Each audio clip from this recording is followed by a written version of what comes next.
Sa pamamagitan umano ng mga pari, nagparamdam si dating Congressman Zaldico na gusto niya makipagdialogo sa gobyerno. Ayon po yan kay Interior Secretary John Vic Remulla. Saksi si June Veneracion.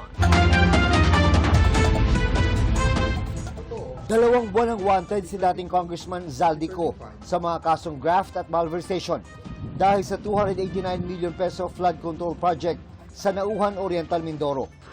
Tinutugis pa rin si Ko at 6 na iba pa. Pero sabi ni Interior Secretary John Vic Remulla, nagpaparamdam na raw si Ko. Ipinarating umano ang feeler sa kapatid ni Secretary Remulla na si Ombudsman Jesus Crispin Remulla. Pero hindi raw ito para sa posibleng pagsuko ni Ko. Meron na siyang feelers na through sa mga ibang pare na kilala niya.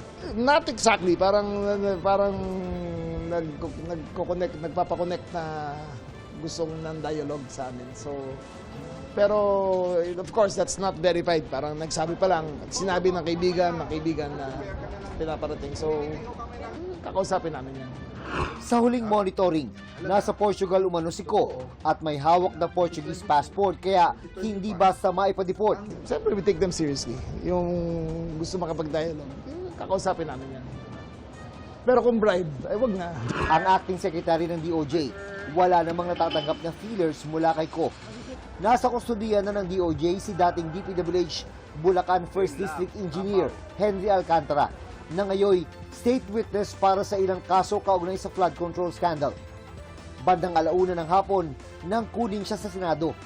Mula sa Senado, dinala si Alcantara sa isang safe house. Hindi naman na nagbigay ng detalye ang DOJ tungkol sa proteksyon na ibibigay nila kay Alcantara. What I can confirm is si Engineer Alcantara is already under the protective custody of the program.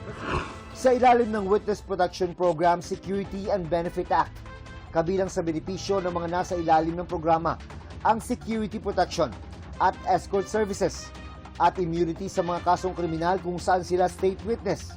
Hindi rin siya pwedeng isailalim sa forfeiture o pagsamsam sa mga ari-arian na kaugnay ng kanyang mga testimonya. Bibigyan siya ng ligtas na housing facility.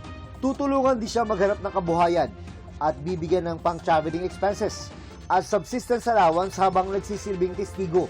Pagtitiyak naman ng DOJ, kung kailangan si Alcantara sa Senado, ay dadalhin nila siya doon. Whenever necessary, no? Of course, the end here is really for cooperation, no? For our witnesses. At yun nga, kaya nga sila na-admit sa program, eh. 'Di ba? Sila ay nakikipagtulungan sa ating pamahalaan para mapatibay ang mga kaso. Nasa DOJ rin kanina si dating DPWH Undersecretary at ngayon state witness na si Roberto Bernardo para sa case build-up o pagpapatibay ng kaso kaugnay sa flood control projects.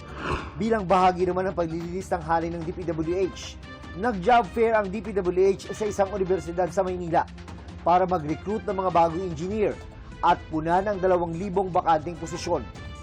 Iikot din ang job fair sa iba pang universidad sa buong bansa. Para sa GMA Integrated News, ako si June Veneracion, ang inyong saksi. Mga kapuso, maging una sa saksi. Mag-subscribe sa GMA Integrated News sa YouTube para sa iba't ibang balita.